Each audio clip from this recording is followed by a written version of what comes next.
away to take contemplate. Come on, child, take me by my down.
All right, what's up, creators? You know who it is, Jay Burch, the messenger. This is the second video that we're adding into this Think and Grow Rich Life Hacks group. So welcome to the group. I know it's been a minute since I started the actual group, getting people in it and actually putting content. So I really appreciate, you know, your patience. I know, you know, this may or may not get to some of you for a while because you may not even realize the videos are up, but I'm going to continue to do this, and so hopefully we can catch some traction. So please share the information, share the link to join the group. It's all good. I have put in the comments section where you can purchase this book through Amazon. I don't have the free link available. I had the license, but just for a period of time, so I've got to renew that to be able to make that available again. But no worries, there is the ability to get that from Amazon, as well as highly recommend you guys take advantage of the free Audible. Matter of fact, let me put that in the description so that you guys can take advantage of that, man. Audible is the truth for shizzle, so you guys can take advantage of that. So let me go ahead and put that in the comment section as well. And bam, there it is. So that's in the comment section as well. So you guys have no excuse as to why you cannot stay up to date with the information that we're doing, that we're going through in this book. So you can download the book. There's also a workbook as well, and then the Audible link. And so with that being said, let's get to it. This particular video is titled The Think and Grow Rich Author's Preface. If you watched the first, we listened to the publisher's preference. And so we're going to go ahead and listen to the author's preface. Always good information, even though most people skip the beginning of the book. So with that being said, let's get started. Author's preface. In every chapter of this book, mention has been made of the money-making secret, which has made fortunes for more than 500 exceedingly wealthy men, whom I have carefully analyzed over a long period of years.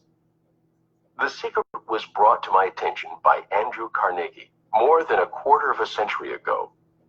The canny, lovable old Scotsman carelessly tossed it into my mind when I was but a boy. Then he sat back in his chair with a merry twinkle in his eyes and watched carefully to see if I had brains enough to understand the full significance of what he had said to me. When he saw that I had grasped the idea, he asked if I would be willing to spend 20 years or more preparing myself to take it to the world, to men and women who, without the secret, might go through life as failures. I said I would, and with Mr. Carnegie's cooperation, I have kept my promise. This book contains the secret, after having been put to a practical test by thousands of people in almost every walk of life. It was Mr. Carnegie's idea that the magic formula which gave him a stupendous fortune ought to be placed within reach of people who do not have time to investigate how men make money. And it was his hope that I might test and demonstrate the soundness of the formula through through the experience of men and women in every calling. He believed the formula should be taught in all public schools and colleges, and expressed the opinion that if it were properly taught, it would so revolutionize the entire educational system that the time spent in school could be reduced to less than half.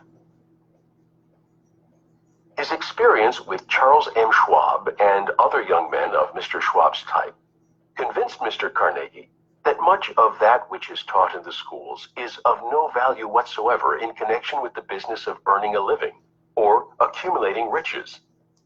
Let me pause right here. I want to stop and make a point. You know, I once, in upon a time, like many people, you believe the world story that said, you know, go to college, get a 4-year degree, and that you would be whisked off to a, you know, high-paying job, a 6-figure job. And that, for those of you who have experienced that, know that that's probably, you know, the furthest from the truth. So I find it very interesting that a book written as early as this book was written talks about this being more important than information of a person going to school. And so I think if you understand that concept, you will begin to see that this book is really going to be about the business of helping you to really understand that you are going to be in the driver's seat, not a piece of paper, you know, not a 4-year degree, not anything other than your ability to attach yourself to some of these principles, not all of the principles, as is mentioned in the publisher's preference. You know, an individual may not need only but one, okay? But I find that very interesting, which is why I wanted to pause that, because, you know, when you think about that, right, if you can, as it says here, he believed the formula should be taught in all public schools and colleges, and expressed the opinion that if it were properly taught, it would so revolutionize the entire educational system that the time spent in school could be reduced to less than half. So one has to ask the question, why is this not taught in public school? Well, I think you guys probably know the answer. In fact, most people won't even read nowadays. So to even teach this philosophy would go against the grain of what the world tells you must happen. And yes, could a person get through school much faster? Absolutely, because, you know, if you pay attention to any of these subjects that are being taught in school, most of the information is erroneous. It's been changed, right? And then once you get through higher learning, how much of that will you actually use in the real world? So I wanted to pause and make that comment. Let's proceed. He had arrived at this decision because he had taken into his business one young man after another, many of them with but little schooling, and by coaching them in the use of this formula, developed in them rare leadership. Moreover, his coaching made fortunes for every one of them who followed his instructions. In the chapter on faith, you will hear the astounding story of the organization of the giant United States Steel Corporation as it was conceived and carried out by one of the young men through whom Mr. Carnegie proved that his formula will work for all who are ready for it. This single application of the secret by that young man, Charles M. Schwab, made him a huge fortune in both money and opportunity. Roughly speaking, this particular application of the formula was worth $600 million. These facts, and they are facts well known to almost everyone who knew Mr. Carnegie, give you a fair idea of what this book may bring to you, provided you know what it is that you want. Even before it had undergone 20 years of practical testing, the secret was passed on to more than 100,000 men and women who have used it for their personal benefit, as Mr. Carnegie planned that they should. Some have made fortunes with it. Others have used it successfully in creating harmony in their homes. A clergyman used it so effectively that it brought him an income of upwards of $75,000 a year. Arthur Nash, a Cincinnati tailor, used his near-bankrupt business as a guinea pig on which to test the formula. The business came to life and made a fortune for its owners. It is still thriving, although Mr. Nash is gone.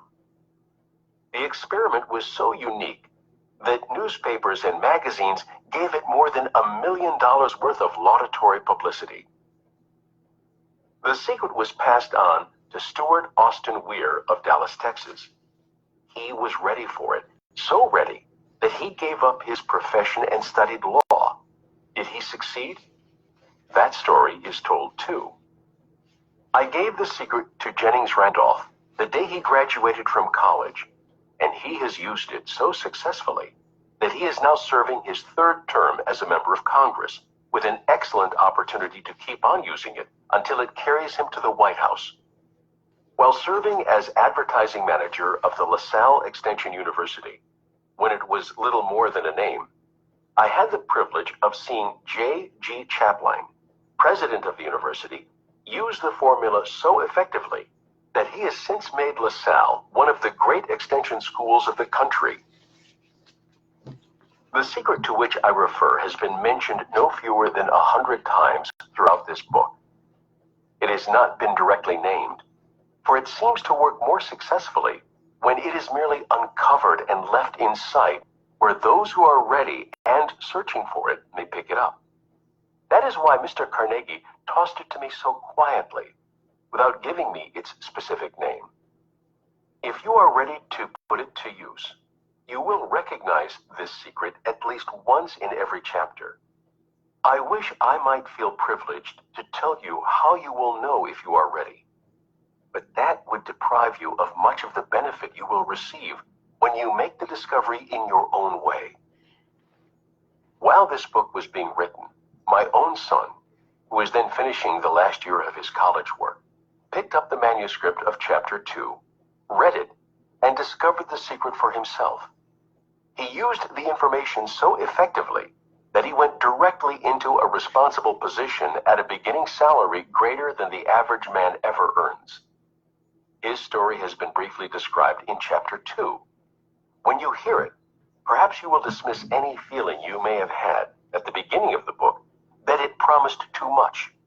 And two, if you have ever been discouraged, if you have had difficulties to surmount which took the very soul out of you, if you have tried and failed, if you were ever handicapped by illness or physical affliction, this story of my son's discovery and use of the Carnegie formula may prove to be the oasis in the desert of lost hope for which you have been searching.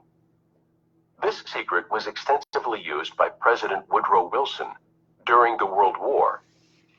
It was passed on to every soldier who fought in the war, carefully wrapped in the training received before going to the front. President Wilson told me it was a strong factor in raising the funds needed for the war. More than 20 years ago, Honorable Manuel L. Quezon, then resident commissioner of the Philippine Islands, was inspired by the secret to gain freedom for his people. He has gained freedom for the Philippines and is the first president of the Free State. A peculiar thing about this secret is that those who once acquire it and use it find themselves literally swept on to success with but little effort, and they never again submit to failure. If you doubt this, study the names of those who have used it, wherever they have been mentioned. Check their records for yourself, and be convinced. There is no such thing as something for nothing. The secret to which I refer cannot be had without a price, although the price is far less than its value. It cannot be had at any price by those who are not intentionally searching for it. It cannot be given away. It cannot be purchased for money, for the reason that it comes in two parts. One part is already in possession of those who are ready for it. The secret serves equally well all who are ready for it. Education has nothing to do with it. Long before I was born, the secret had found its way into the possession of Thomas A. Edison, and he used it so intelligently that he became the world's leading inventor, although he had but 3 months of schooling. The secret was passed on to a business associate of Mr. Edison. He used it so effectively that although he was then making only $12,000 a year, he accumulated a great fortune and retired from active business while still a young man. You will find his story at the beginning of the first chapter. It should convince you that riches are not beyond your reach, that you can still be what you wish to be, that money, fame, recognition, and happiness can be had by all who are ready and determined to have these blessings. How do I know these things? You should have the answer before you finish this book. You may find it in the very first chapter or on the last page.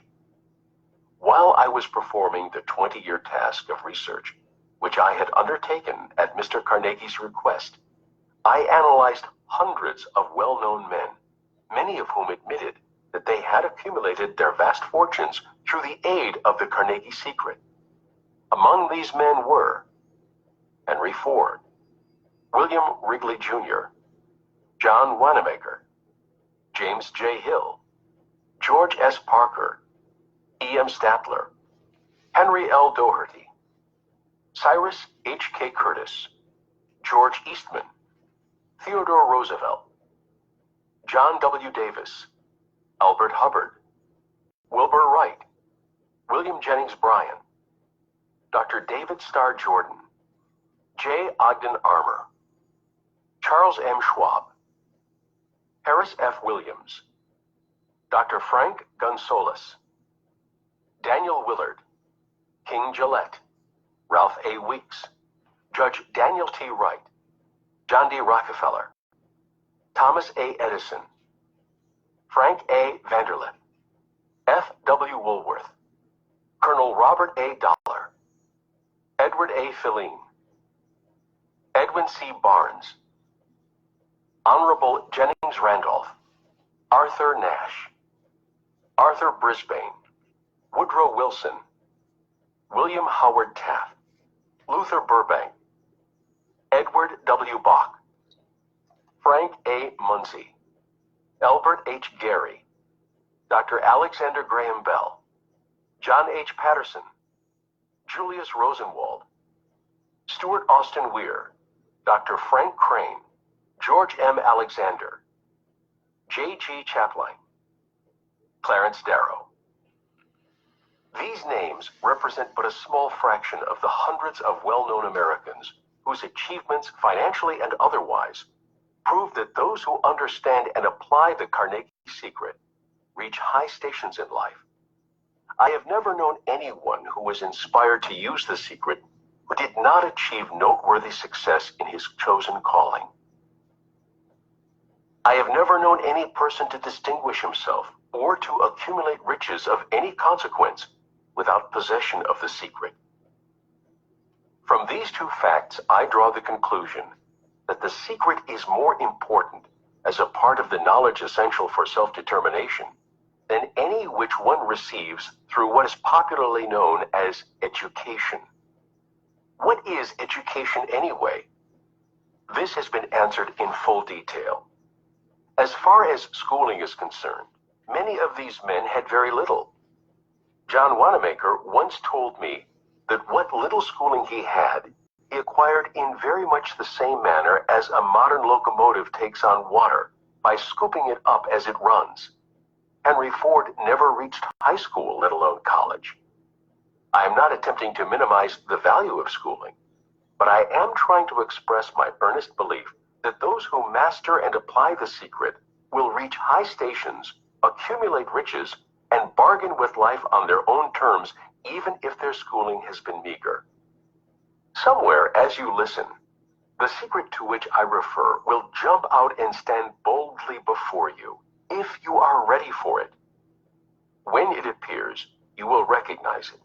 Whether you receive the sign in the first or the last chapter, stop for a moment when it presents itself, and turn down a glass, for that occasion will mark the most important turning point of your life.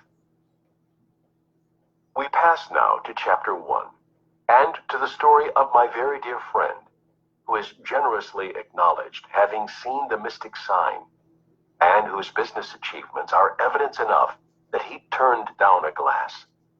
As you listen to his story, and the others, remember that they deal with the important problems of life, such as all men experience. The problems arising from one's endeavor to earn a living, to find hope, courage, contentment, and peace of mind, to accumulate riches, and to enjoy freedom of body and spirit. Remember, too, as you go through the book, that it deals with facts and not with fiction. Its purpose being to convey a great universal truth, through which all who are ready may learn not only what to do, but also how to do it, and receive as well the needed stimulus to make a start. As a final word of preparation, before you begin the first chapter, may I offer one brief suggestion which may provide a clue by which the Carnegie secret may be recognized? It is this: all achievement, all earned riches, have their beginning in an idea. If you are ready for the secret, you already possess one half of it. Therefore, you will readily recognize the other half the moment it reaches your mind. The author.